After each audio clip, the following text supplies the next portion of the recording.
We are continuing our study of Nehemiah and how the repair and rebuilding of the wall in Jerusalem is comparable to us today with our building and rebuilding of the church and the work that we have to do, just like he had work to do and the people with him. And this morning we want to focus on those people, the people that did the work. Nehemiah was the instigator, if you will. He was the motivator, but obviously he could have never built that wall by himself. He needed a people willing to work. And so this group of people that he has together with him, and to be able to get them alongside him to work together was such an important thing. As we start, though, we're going to be looking at Nehemiah 3 primarily today. And I want us to think about, what is it that you can learn from a list? Now, there are a lot of lists in the Bible. Some of them, George alluded to and mentioned some of the things in his prayer. He talked about the things that in Philippians 4:8 are mentioned that we're to think on. That's a list. There are other lists. There are many lists throughout the Scriptures. There are genealogy lists, Genesis 5 and Matthew 1. And Luke also has a genealogy of Christ. And, some of these lists aren't nearly that exciting. There's lists in Exodus 36 through 39 of all of the things that, 4 chapters listing all the materials that they used in building the tabernacle. Lots and lots of lists throughout the Bible. We want to focus on one. Let's look at Nehemiah 3. We're going to just start with the first few verses there, verses 1 through 5. Then Eliashib, the high priest, and his priestly colleagues arose and built the sheep gate. They dedicated it and erected its doors, working as far as the Tower of the 100 and the Tower of Hananel. The men of Jericho built adjacent to it, and Zachar, son of Imri, built adjacent to them. The sons of Hassenaah rebuilt the fish gate. They laid its beams and positioned its doors, its bolts, and its bars. Meremoth, the son of Uriah, the son of Hekaz, worked on the section adjacent to them. Meshullam, son of Berechiah, the son of Meshezabel, worked on the section next to them. And Zadok, son of Baana, worked on the section adjacent to them. The men of Tekoa worked on the section adjacent to them, but their town leaders would not assist with the work of their master. Pardon me.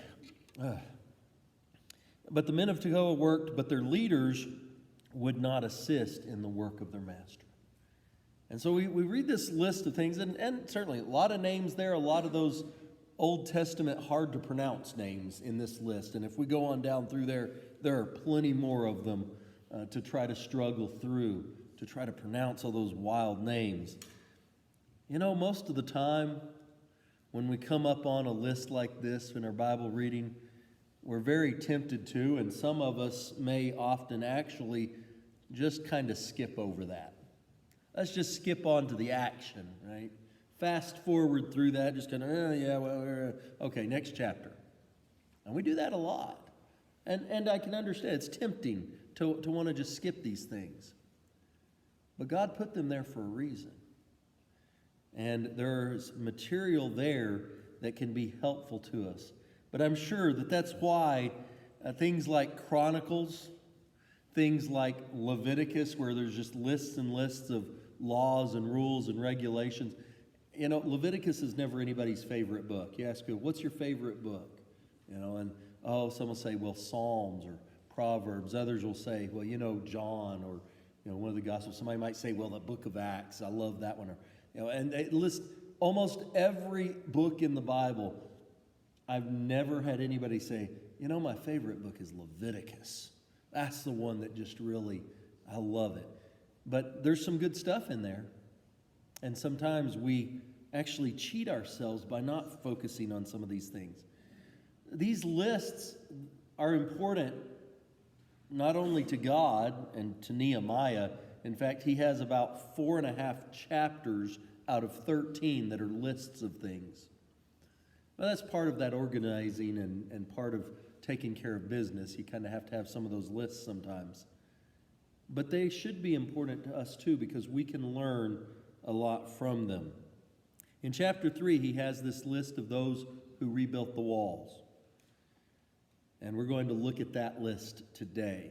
But he also has in chapter 7 a list of those who returned from Babylon, and also the first half of chapter 12 deals with that. Chapter 10 has those who signed the agreement to live up to the rules of the law, to live by the law. In chapter 11, he has a list of those that moved from the countryside and other provinces to Jerusalem to populate it once the walls are built. So obviously Nehemiah, and of course the Holy Spirit that inspired him to write it, thought these lists were important. So we need to try to figure out, if he thinks a third of his book should be made up of all these lists of things, then what can we learn from them? And we can learn some things, and we need to do that. We're not going to deal with them in detail except for this one, and we want to ask these questions. What lessons can we learn from such a passage? And what is emphasized here? What is Nehemiah's point? Why does he do this? What's there for us to learn from what he has to say here about these lists? So let's talk about it. The importance of people who are willing to work. Remember last week, if you were here, and for those of you who weren't, we'll remind you, we talked about God calling us to work together with him. He doesn't just do it for us, and he doesn't send us out to do it alone. He works with us, and he wants us to work with him. It's a partnership. It's a collaboration. And that's always been his way. All the way back to the Garden of Eden, when he called Adam and Eve and made the garden for them and then told them, now you take care of it. You tend the garden. And so it is to this day. God has work for us to do, not alone. He's working with us, but he expects us to work. God is not going to do for us what he has called us to do with him. You know, there's a saying that's very popular. It's, the Lord helps those who help themselves. And I understand what people mean by that. But the fact of the matter is, often, God helps us when we can't help ourselves. If we can help ourselves, he expects us to do that, what we can do. And then when we get to the point where we can't do it, then he steps in and does what we can't do. Isn't that what salvation is all about? If we could do it ourselves, he'd expect us to do it, but we can't. And so he sent Jesus to die for us, to save us, because we couldn't save ourselves. He does still expect us to step up and respond in an appropriate way to the things that he has set for us. But we need to consider these things. Obviously, in any of these cases, whether it was Adam and Eve in the garden, whether it's Nehemiah here, whether it was Noah in the ark, whether it was us working to build the church, God could do it better, but he doesn't. He wants us to work with him and to love him and to join with him in his work. The real issue in our lives needs to be not just the question of, well, does God have something for me to do? Of course he does. The real question is, will I be willing to do what God has called me to do? That's the question we need to be asking. If somebody's out there asking, well, does God want me to do it? Yes, he wants us to. That shouldn't even be a question. We know God has a work for us. It's just a matter of us finding what area we're going to work on. You notice as we read that list, some worked in this area and some worked in that area, and they have different areas of work, and we're going to have different areas of work. We're not all going to do the same work. Can you imagine if all of them tried to work on the same little section of wall? That would have been total chaos.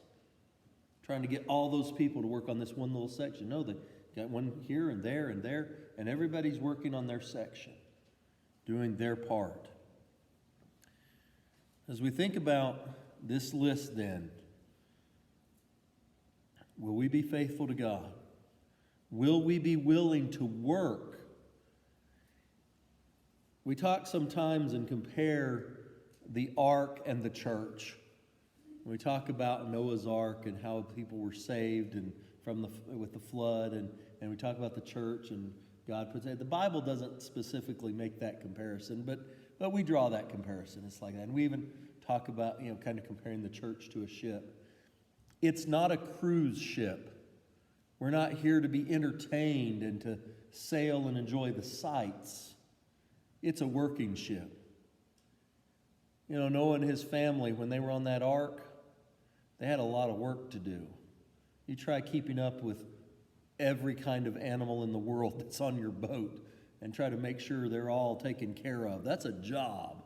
They were busy probably every day, working hard all day long to accomplish that task. When God calls us to do something, it's going to involve work. These people that we're reading about in Nehemiah chapter 3 were willing to work. They were willing to sweat and strain and suffer and take risks to accomplish God's task. And if there hadn't been this list of people, there wouldn't have been a wall. I mean, obviously, it didn't have to be included in the scriptures. But if that whole list of people hadn't been willing to work, there wouldn't have been a wall. But God included it there so we would know how the wall got there, how the wall was built. So let's think about how it takes all kinds of people to do the Lord's work.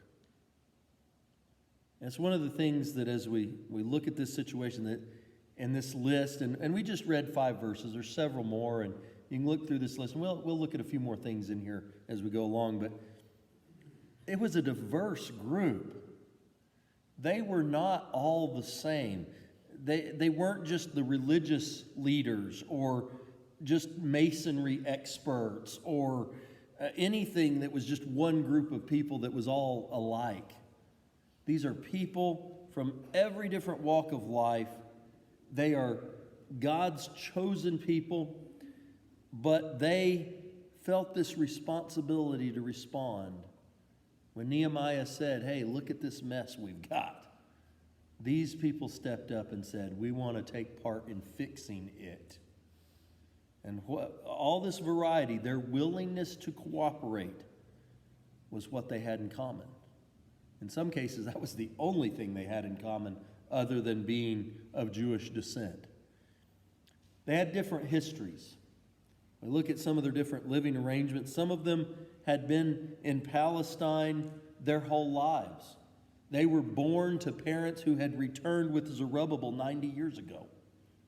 Others had just come back with Nehemiah. Others had been there for varying different amounts of times. Some of them had been in captivity. Some of them had never personally known captivity. They had all these different things. They were from different cities.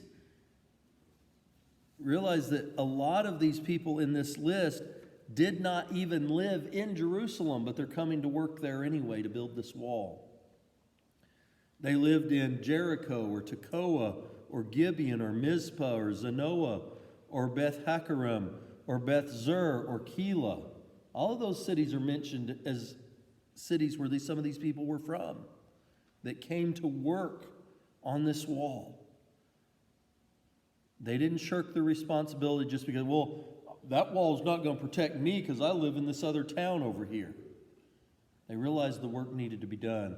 And how important that is when we think about, it was mentioned, the mission works that we support.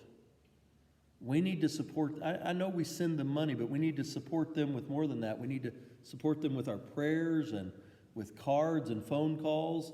They're struggling and they're frustrated just like we can be at times with all the situations that we're facing right now. We need to be encouraging them and helping them build their wall to protect them during this time. not to protect them from COVID, but to protect them from the discouragement and burnout of labor that's perhaps come to a standstill because of certain situations in various places. I know the struggle that some of them are facing. We need to be encouraged. We need to be there to help build what we can, even though we don't live there. Aren't you glad that somebody back years ago worked to build up the church here so that when you came here, it was here? Well, we can help work to build others up as well in other places. We need to take part in that. So they all have these different histories, different places, different family histories, but there are other differences as well. There are other different groupings besides just geography and family history. These were people from different trades, different businesses. There were priests and Levites. There were goldsmiths, perfumers, merchants, verses 8, 31, and 32, and guards, verse 29. They belonged to different families. There were the sons of Hassenah. They worked on the fish gate. I wonder if they were fishermen. But there were also the daughters of Shalom. Yeah, the ladies worked too. Wasn't just the men. This wasn't a sexist operation. Everybody worked. They worked with their father building their section of the wall. Many of the families were involved in doing the work together as a family. They belonged to different social classes. There were the very poor. Some of them had sold their children into slavery in order to be able to eat. And there were, of course, some that were quite wealthy as well. There were rulers and governors and high priests among these lists of workers. We see some of that about the slavery in chapter 5, verses 1 through 5, and then here in chapter 3, verses 9, 12, 14 through 19, we see some of these different groupings as well. But all through this chapter, all these different people. And yet, somehow, we know how. It was through their faith in God. That's how. They were able to put aside their differences, focus on this task, and build the wall. They were all children of Abraham. They were all servants of God. And they focused on those similarities in order to accomplish this great task. They didn't look at their differences. They didn't focus on the things that were different about each one, but instead on what made them the same. They had this common cause.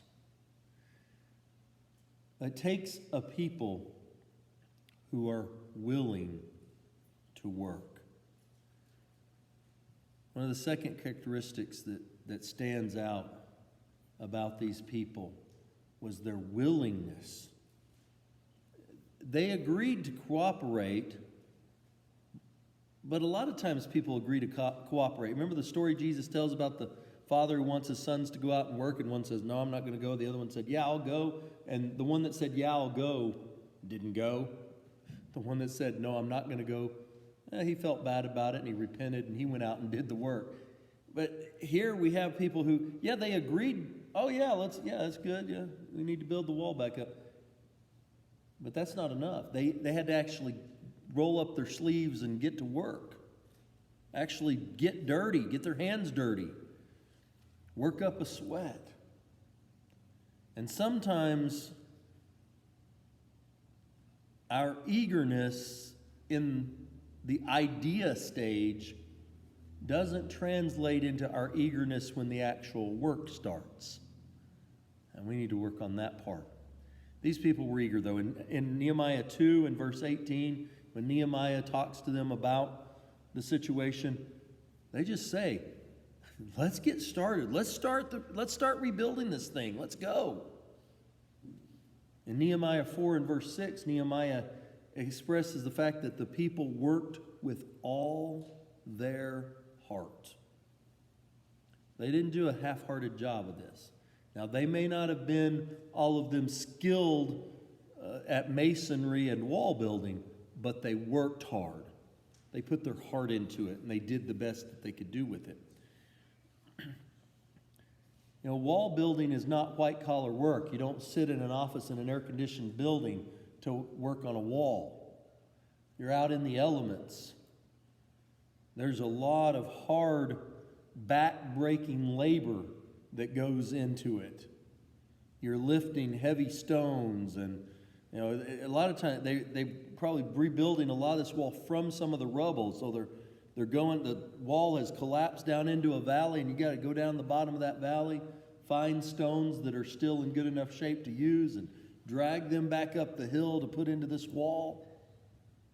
This is a difficult thing. You got to find something to mixing mortar together to get the stones to stay together. And you just start stacking some rocks on top of each other, they're going to fall down. So you got to work on that. You got to put the mortar down, you got to put the stone in. You got to do this over and over again, day after day. It's wearying, it's tiring. They didn't just get excited about it and do the hard work on the first day. They did it all the way to the end, all the way to the end. And now, it only took them 52 days. That's amazing. They built the wall around this entire city in 52 days. That's less than 2 months. Have you watched how slow construction projects go? I've been watching them build a house just around the corner from me. They're building a house there. It's taking them 6 months, and they finally started getting some of the beams up, or the walls up. 6 months? They built an entire wall around a whole city, not just one house, in less than 2 months. They put it together. They were working hard, and they were eager about it. And they were willing to do the actual work. A lot of people are real happy to be the supervisor and tell everybody else what to do. Well, you do this and you do that, and let me sit over here and kick back and relax a little bit. But these people, this entire chapter, you don't really read about anybody who's a supervisor. We know Nehemiah is, he's kind of the head honcho that's telling everybody what to do, but you don't really read about a whole 57 supervisors. Some jobs, you got, 4 guys standing around telling one guy to dig with the shovel, right? But that's not the way this was. Everybody was involved with the work. They weren't just watching somebody else or telling somebody else to do it. I'm sure, even though, and it doesn't mention Nehemiah, there is a Nehemiah mentioned in this list, but it's not the Nehemiah that the book's named after. But I'm sure even Nehemiah laid some stones. I'm sure even he got his hands dirty. You can see from the beginning, when he goes out at night and goes and recons the whole situation. That's a dangerous thing. You go out at night in the city walls are running. It's a dangerous situation. How many of y'all want to go out in the woods at night? Might run into a bear or coyotes, or there's no telling what you'll run into. But he goes out at night, and he has to get off of his donkey or whatever at one point and walk and check this situation out when he's looking at it. So we think about these things that he's having to do. They're willing to actually do the work, even Nehemiah. It's interesting. This whole section is governed by verbs like build, rebuild, worked, repaired. And these words are used so much. In fact, in these 32 verses of chapter 3, 47 times in one translation, these kinds of words are used. That's more than one per verse. But it's not the words or intentions, it's the actual, they talked about the gates. They laid the beams and they put the door, and they're actually doing the actual physical work. They put the bolts and the bars and they did what needed to be done. They didn't just talk about it. And then we see that there were some who were willing to do more than their share. They didn't just do it, they did more. They went above and beyond. They went the second mile, as Jesus would say. Some of them finished one section and they come to Nehemiah and like, give us another section. We're going to do some more. We'll keep working. There are actually 8 different people or groups that are named as repairing 2 sections of the wall. And I want to, there's several mentioned throughout there, they're scattered. I want us to remember the one that's mentioned in verse 5 and verse 27, the men of Tekoa. Remember them. And now that's a different Tekoa than our river, the Tekoa River. That's a different Tekoa. All right. So, but we want to remember that one because they're going to be important later on. These people weren't afraid of the hard work. They were willing to give themselves, their best of themselves, their best effort, day in and day out until the task was done. They didn't quit. They didn't give up. They didn't say, I need a vacation. They worked at it, and they got it done. But it also takes a people who will sacrifice. And this is the real clincher.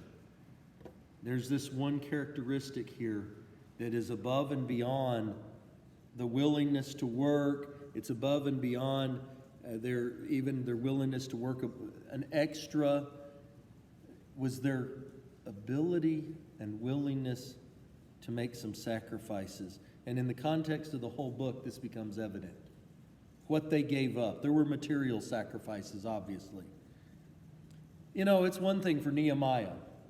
The king sends him. He's going to be the governor. He's getting a check from the king. So he's all good. He can work. He's free day in and day out to do this because his needs are being taken care of by the king. But what about everybody else? They still had mouths to feed. They still had businesses to run. They still had homes to tend to. Just like today, there were taxes to be paid. In fact, chapter 5 tells that some mortgaged their lands and their homes to provide food for their family. Some of them borrowed money to pay taxes to the king that was helping pay Nehemiah's salary. They could have been bitter about that, but they weren't. They were okay with that. Some of them, we talked about earlier, that even sold their children into slavery during this time because they saw this work as so important. We see how they're willing to work, but between the lines, we can read about this sacrificial nature that they had that made it possible. But not just material sacrifices, there were physical sacrifices. We talked about the physical toil. I mean, that's obviously, but that comes with benefit. You get stronger when you do all that physical labor too. So that wasn't necessarily just a sacrifice. But this was a difficult work, a dangerous work. People could get bones crushed with these, large stones. People could fall off the top of the wall. These are dangerous things. They're physical dangers here. But chapter 4 even tells us the greatest danger was their enemies, those outside that were threatening to kill them while they worked. Most of us don't have that danger when we go to work. Some do. We admire those folks. We call them heroes. There are folks like firefighters and police officers and soldiers who go to work every day with that danger of, hey, somebody might try to kill me today, or a fire. I got to go into a fire and I may die today. Most of us, while we all understand, we could die any day, but most of us know, it's not really, my job's not that dangerous. It could happen, but it could happen if I was sitting at home too. But we understand these dangerous occupations and the sacrifices that people make to do that. They had to be aware that as they're working on this wall, there's the risk that they may get an arrow in the back. or somebody with a slingshot might hit them in the back of the head with a rock. These are dangers that they had to realize were very real, and yet they still kept working. Now, at one point, they're working with a sword in one hand and working with the other hand. And you got somebody's watching, guarding the other one while they're working, and these kind of things. So they didn't just go out there and not protect themselves. But then, perhaps the greatest and rarest of the sacrifices, the most difficult one, oddly enough, would be even the sacrifice of their own ego. We really have trouble sometimes with humility as human beings. And they sacrificed their ego. Ezra was here during this time. Ezra had tried to get the people to rebuild before. It didn't work. The wall's still laying here in ruins. He could have been, who do you think you are coming in here? I couldn't do it. You won't be able to do it either. He could have been frustrated with it.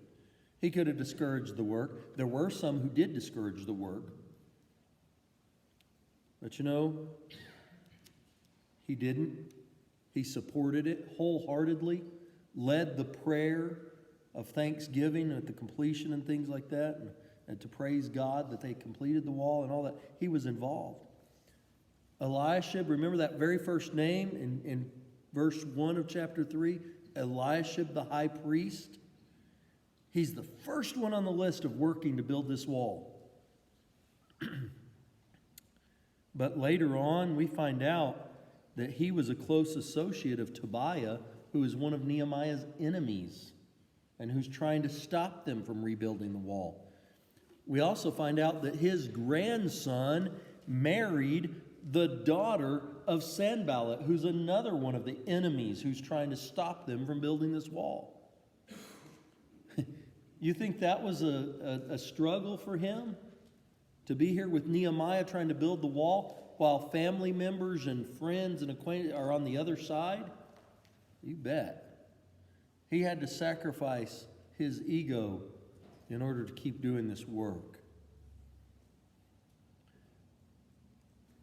Malchijah, who's one of the ones, he actually rebuilt 2 sections of the wall. He had been one of those who was guilty of marrying foreign women and having children with foreign wife. And Ezra made him divorce that foreign wife. You think that could have made him bitter? And yet he still worked, built 2 sections of the wall. See, it wasn't easy or fun or cheap for these people.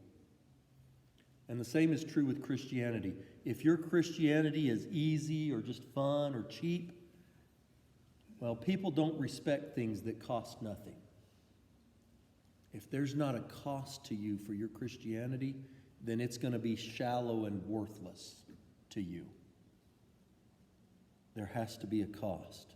These people didn't do it because they were great buddies with everybody else on the team. They did it because it needed to be done, and they worked through their difficulties and their problems and the conflicts that they had. It was the right thing to do, and they knew it. You get all of that from just a list of names? Yeah, and probably a lot more. I could probably go another 30 minutes talking about these people and what they did. But we won't. We'll let you go get lunch here in a minute. We get all of that?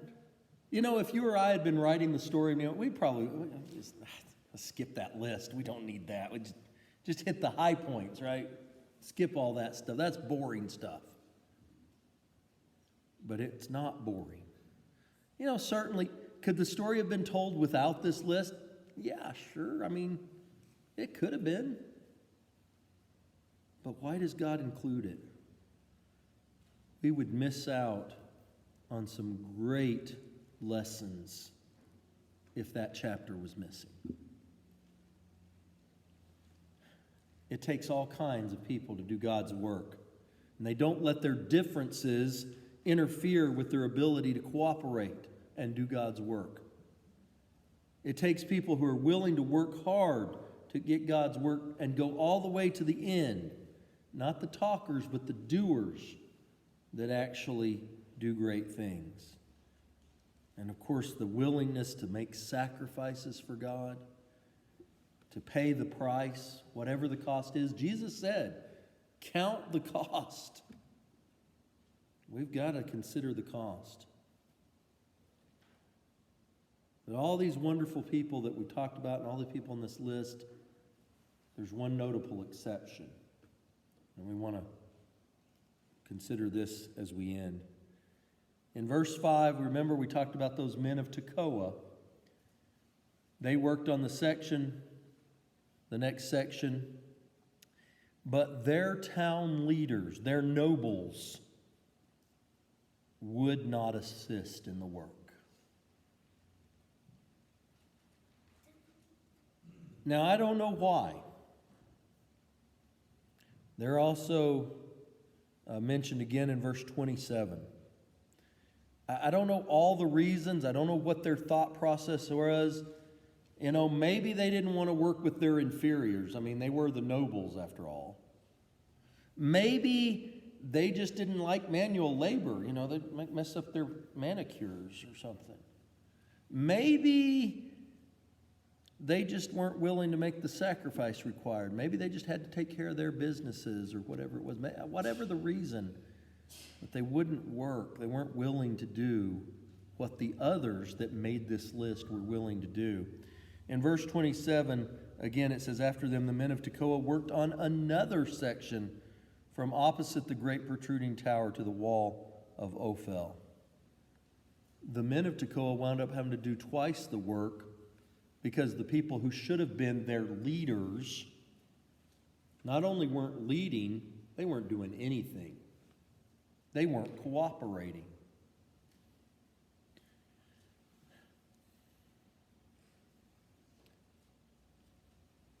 If they write the history of this church and they list the names of the people who were here and they say what certain people did and what others refused to do, what do they say about you? Which one will you be? Which way will you be remembered? Are you going to be like the men of Tekoa, or are you going to be like their nobles? You going to be the one that does your work and does extra, or you going to be the one that won't do anything? You're going to be the one that overcomes the differences and the opposition from outside and all of those things. Which one are you going to be? It's up to you. Nobody else can make that decision for you. But I will remind us all of this as we close. It'd be better to live in a grass hut and be counted among those who worked hard for the kingdom of God than to live in a palace and be remembered for shirking our responsibilities. The decision is yours. What will you do? Where will you go from here? If you have a need to respond to God's invitation for any reason this morning, please do so as we come and sing.